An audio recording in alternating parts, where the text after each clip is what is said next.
Indian super ലീഗിൽ Kerala Blasters അവരുടെ ഏറ്റവും മികച്ച പ്രകടനം പുറത്തെടുത്തത് ഇവാൻ വുക്കുമനോവിച്ച് എന്ന സെർബിയൻ പരിശീലകന് കീഴിലായിരുന്നു.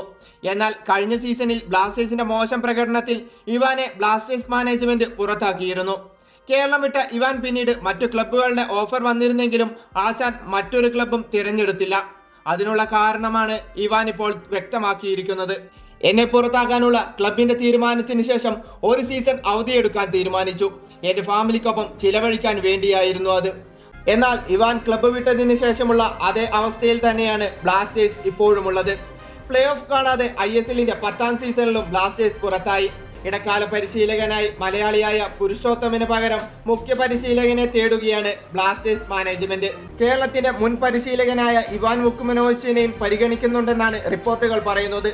എന്നാൽ ഇതിനെക്കുറിച്ച് വുക്കുമനോവിച്ച് പറഞ്ഞത് ബ്ലാസ്റ്റേഴ്സ് മാനേജ്മെന്റുമായി തിരികെ പരിശീലകനായി എത്തുന്നതുമായി ബന്ധപ്പെട്ട് യാതൊരുവിധ ചർച്ചകളും നടത്തിയിട്ടില്ലെന്നാണ്.